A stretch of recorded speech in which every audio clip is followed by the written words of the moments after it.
Welcome students. AP inter విద్యార్థులందరికీ good news. Results సంబంధించి ఈరోజు లేటెస్ట్ అప్డేట్ రావడం జరిగింది. అండ్ పాస్ పర్సంటేజ్ సంబంధించి కూడా గుడ్ న్యూస్ ఉంది. అదేంటి అనేది ఇప్పుడు క్లారిటీగా చూపిస్తాను. వీడియో స్కిప్ చేయకుండా చూడండి, లైక్ చేసి తప్పకుండా షేర్ చేయండి. కంప్లీట్ గైడెన్స్ కోసం ఛానల్ సబ్స్క్రైబ్ చేసుకొని బెల్ బటన్ అయితే ప్రెస్ చేయండి. 2 లేదా 3 రోజుల్లో ఇంటర్ ఫలితాలను విడుదల చేసేందుకు రంగం సిద్ధమైంది. ఏపీ ఇంటర్ రిజల్ట్స్ 2025 ఇంకొక 2-3 రోజుల్లో రిలీజ్ అయితే చేయబోతున్నారు. దీనికి సంబంధించి మీకు ఆల్రెడీ ప్రీవియస్గానే నేను వీడియో చేశాను, ఏ డేట్లో ఎగ్జామ్ రిజల్ట్స్ అనౌన్స్ చేస్తారనేది. సో మనకు మ్యాక్సిమం ఇంకా 3 days లోపు కన్ఫామ్గా రిజల్ట్స్ అయితే వచ్చేస్తుంది.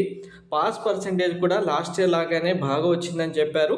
ఎగ్జాక్ట్గా ఎంత పాస్ పర్సంటేజ్ వచ్చిందనేది ఈవినింగ్ వరకు తెలుస్తుంది. తెలిసిన వెంటనే మీకు ఇన్ఫామ్ చేస్తాను. So pass percentage last year కంటే ఇంకా ఎక్కువ వస్తే మాత్రం చాలామంది స్టూడెంట్స్ పాస్ అవ్వడానికి మ్యాక్సిమం ఛాన్స్ ఉంది. కాబట్టి ఇది రియల్గా గుడ్ న్యూస్ స్టూడెంట్స్ అందరికీ. Thank you.